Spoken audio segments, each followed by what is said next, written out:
Bismillahirrahmanirrahim. Assalamualaikum warahmatullahi wabarakatuh. Alhamdulillah teman-teman sekalian saya hormati rahimakumullah.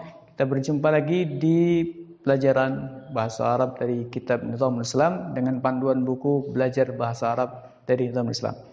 Jangan lupa teman-teman untuk tetap membawa bukunya dan menyimak langsung dari bukunya, karena contoh-contoh yang saya sampaikan atau yang saya tulis pada papan tulis ini tidak mewakili semua contoh-contoh yang ada di dalam buku belajar bahasa Arab dari kitab Nizamul Islam.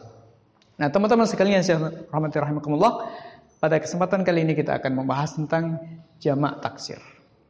Ini merupakan lanjutan dari pembahasan klasifikasi kalimah berdasarkan tanda atau alamat i'rabnya. Apa itu jamak taksir? Kita sampaikan pada kesempatan sebelumnya bahwa jamak itu ada dua, ya. Yakni ada tiga, mohon maaf. Ada jamak taksir, ada jamak muannats salim, dan kemudian ada jamak muzakkar salim. Nah, apa yang dimaksud dengan jamak taksir?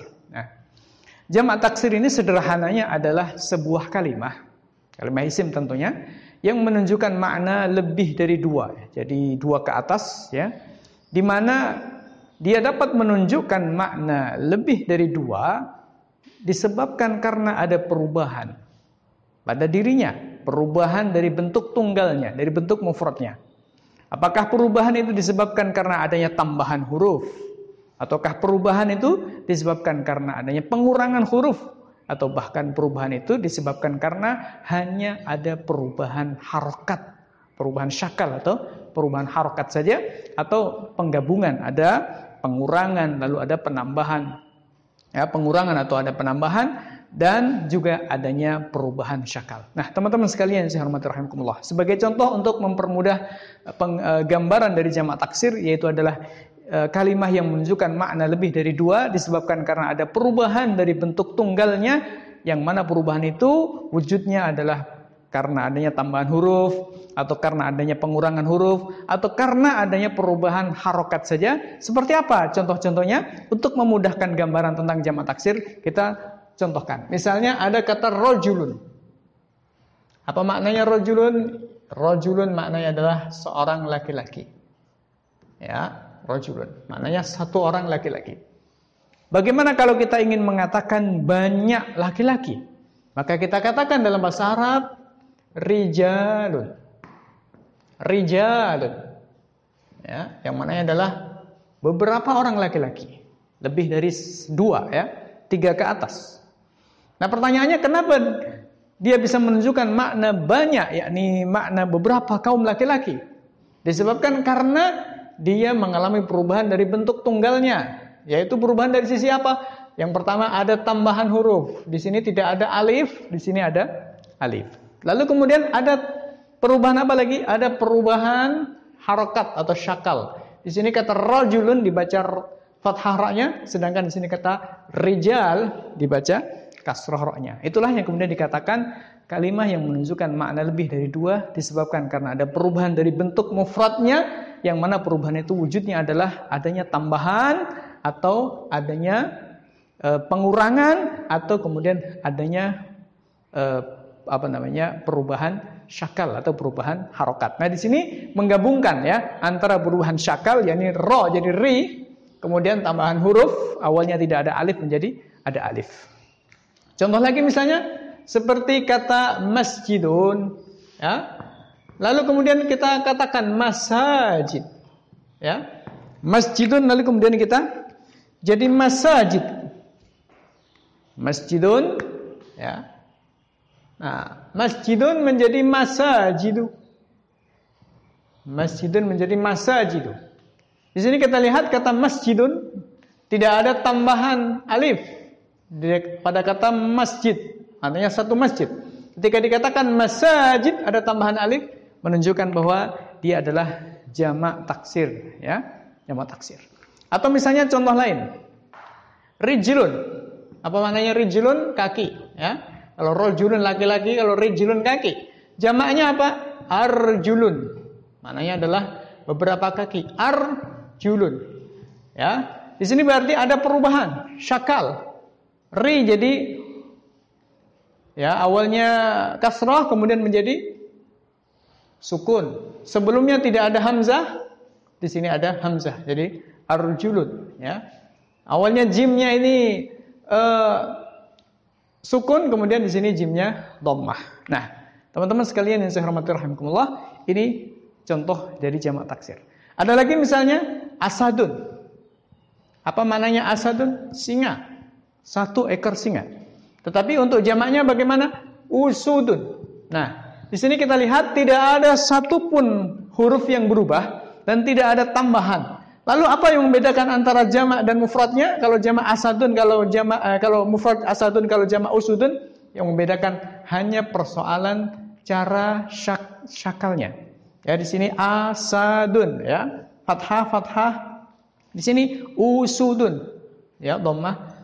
Ini yang disebut dengan jamak taksir, ma dalla 'ala itsnaini fa aktsara, ya, bi ziyadati harfin au bi nuqsanihi au bi taghayyuri harakatihi. Itu yang disebut dengan jamak taksir. Nah, teman-teman sekalian saya hormati rahimakumullah, pembahasan kita tentang jamak taksir pada kesempatan kali ini seperti apa i'rabnya jamak taksir? Maka singkatnya, teman-teman sekalian saya hormati rahimakumullah, jamak taksir itu di-i'rabi rafa dengan dhammah, di-i'rabi nasab, ya, dengan fathah, dan di-i'rabi jar dengan kasroh. Itu singkatnya. Nah, seperti apa contohnya? Kita lihat sekarang. Ini yang rafa, ya, halat raf'i yang rafa. Di sini dikatakan sawaun, ya. Sawaun akanat hadhil ahkam muttasilatan bil ibadah. Tentunya ini lanjut, ya. Sawaun, sama saja, akanat hadhil ahkamu, apakah hukum-hukum ini. Oke, kata al-ahkamu di sini menjadi isimnya kana. Di mana isimnya kana ini marfu. Pertanyaannya apa alamat rafa'nya kata al-ahkamu yang merupakan isimnya kana? Maka jawabannya adalah dhammah. Al-ahkamu dhammah. Kenapa dhammah? Karena dia adalah jamak taksir. Dari mufrad apa? Dari mufrad hukmun, ya. Mufradnya kata ahkam adalah hukmun, ahkamun. Kalau hukmun berarti isim mufrad, ya. Dia rafa' dengan dhammah, nasab dengan fathah, kasrah, jar dengan kasrah. Sedangkan al-ahkam jamak dari kata hukmun, ahkam jamak dari kata hukmun, jamak taksir, maka ketika dia rafa', tanda rafa'nya adalah dhammah. Sawaun, apakah akanat, ya, sama saja akanat hadhil ahkam, apakah hukum-hukum ini muttasilatan, ya, bersambung atau berkaitan bil ibadati dengan ibadah atau dengan yang lain. Nah, di sini kata muttasilatan mansub dengan tanda fathah. Kenapa? Karena dia adalah isim mufrad. Bil ibadati majrur dengan kasrah. Kenapa? Karena dia isim mufrad. Nah, jadi seperti itu. Oke. Kemudian berikutnya yang contoh kedua, wala yudaji man biyadihil umuru wala yujamiluhum. Pejuang dakwah, pejuang Islam itu la yudaji, ya. Tidak bermanis muka, tidak menjilat, bahasanya lainnya, ya. La yudaji, tidak menjilat man biyadil umur, terhadap orang-orang yang punya kekuasaan. Wala yujamiluhum, dan tidak bermanis muka terhadap orang-orang yang punya kekuasaan. Di sini kata al-umur, ya. Al-umur menjadi mubtada muakhar. Di sini menjadi khabar muqaddam, menjadi mubtada. Simpulnya, singkatnya menjadi mubtada. Nah, pertanyaannya mubtada itu apa? Marfu. Kalau marfu, pertanyaan yang muncul adalah al-umur. Alamat rafa'nya apa? Jawabannya adalah dhammah. Tanda rafa'nya adalah dhammah. Kenapa dhammah? Karena dia adalah jamak taksir. Kenapa jamak taksir? Karena dia adalah jamak dari kata amrun, yang mananya adalah, ya, kekuasaan di sini. Amrun di sini maknanya kekuasaan, jamaknya adalah umurun, maknanya berbagai kekuasaan, umur, ya. Di sini berarti dengan tambahan wawu, ya, setelah mim. Dan juga perubahan syakal. Ini jamak taksir. Jadi kesimpulannya teman-teman sekalian saya hormati rahimakumullah, jamak taksir ketika rafa', tanda rafa'nya adalah dhammah. Al-ahkamu al-umuru, contohnya. Kemudian ketika nasab, ya, di sini ada dua contoh saja yang saya kemukakan. Silahkan dirujuk di dalam kitabnya, di dalam bukunya ada banyak contoh. Yang pertama adalah wa ayyakuna lahum nidhamun wahidun yu'aliju masyakil hayatihim. Di sini ada kata masyakil hayatihim. Ya, yang mana ketika kita terjemahkan wa ayyakuna lahum, dan hendaklah tentunya bagi kaum muslimin itu ada nizamun, sistem. Di sini ya kata nizamun menjadi fa'ilnya, menjadi isimnya kata yakunu, berarti dia marfu. Apa alamat rafa'nya? Dhammah. Kenapa dhammah? Karena isim mufrad. Wahidun ya, sifat dari kata nizamun marfu juga. Apa tanda rafa'nya? Dhammah juga. Kenapa? Karena isim mufrad. Nah, sekarang yang menjadi pembahasan kita adalah kata masyakil. Dia mansub menjadi maf'ul bihnya, mansub menjadi maf'ul bihnya kata yu'alij. Jadi maf'ul bihnya kata yu'alij. Pertanyaannya kata masyakil mansub apa? Tanda nasabnya yaitu adalah alif, fathah. Kenapa fathah? Karena dia adalah jamak taksir. Apa mufradnya sehingga kemudian dikatakan jamak taksir ya, yang mananya masyakil, problem-problem hayatihim, kehidupan mereka. Kaum muslimin harusnya punya satu sistem yang memecahkan ya, satu aturan yang memecahkan problematika kehidupan mereka. Masyakil jamak dari kata muskilah. Muskilah ya. Muskilatun. Maknanya satu problem dijamakkan jadi masyakil ya. Masyakil, muskilah, masyakil maknanya satu problem, masyakil berbagai problem atau masalah. Di sini kita lihat ya, mansub dengan tanda fathah. Kemudian yang kedua, di sini kita lihat ada contoh kama annal ashkal al madaniyata an najimata anha tunaqidul ashkal al madaniyata an najimata anil hadaratil gharbiyati. Ya. Kama annal ashkal, sebagaimana bentuk-bentuk al madaniyata yang sifatnya madani ya, bentuk-bentuk ya madani, yakni bentuk-bentuk fisik seperti patung, kemudian ya salib, kemudian gambar dan lain sebagainya, itu ashkal madaniyah. Ya, ashkal maknanya bentuk-bentuk al-madaniyah yang bersifat madani, an-najimata yang lahir, anha dari peradaban dari peradaban peradaban Islam, tunaqidul ashkala, itu bertentangan juga dengan bentuk-bentuk al-madaniyata yang bersifat madani, an-najimata yang muncul atau lahir, anil hadaratil gharbiyati dari peradaban barat. Nah, yang menjadi fokus kita adalah kata al-ashkal, baik yang pertama maupun yang kedua ya. Di sini kata al-ashkal kemasukan kata anna, yang mana anna ini ya menasabkan isim. Nah, pertanyaannya apa? Tanda nasabnya kata ashkal, jawabannya adalah fathah. Kenapa fathah? Karena dia termasuk jamak taksir. Apa mufradnya? Yaitu syaklun. Syaklun mufradnya, jamaknya adalah ashkal. Kalau masyakil mufradnya muskilah, jamaknya masyakil. Kalau ashkal mufradnya adalah ya syaklun, ashkal. Nah, karena dia jamak taksir maka tanda nasabnya adalah fathah. Kama annal ashkalal madaniyata. Sedangkan kata madaniyah ini termasuk isim mufrad ya, dia mengikuti kata ashkal dari sisi Arabnya yaitu mansub, tanda nasabnya adalah fathah. An-najimata dia mengikuti kata al-ashkal juga ya, dia nasab juga, tanda nasabnya adalah fathah juga ya. Kemudian kata al-ashkal di sini sama dengan yang pertama ya, mansub, tanda nasabnya adalah fathah karena dia jamak taksir. Al-madaniyah, an-najimah ini sama semuanya. Al-hadarati di majrur karena kena an ya, tanda jarnya adalah kasrah karena isim mufrad. Al-gharbiyati juga majrur karena mengikuti kata al-hadarah jadi sifat dan tanda jarnya adalah kasrah. Nah, yang terakhir teman-teman sekalian saya hormati rahimakumullah, jamak taksir dalam keadaan jar ya, halatal jarri, pada saat dia jar. Apa tandanya? Tadi kita katakan kasroh tandanya ya. Contohnya seperti apa? Wa minar rawabitil fasidati al-maslahiyatu. Wa mina ar-rawabit, wa min ar-rawabit, wa minar rawabit, dan di antara ikatan-ikatan al-fasidati yang rusak adalah al-maslahiyatu, ikatan kepentingan. Oke, di sini yang menjadi fokus kita adalah kata ar-rawabit. Apa rawabit? Jamak dari kata rabithah, rabithatun ya, rabithatun. Maknanya ikatan.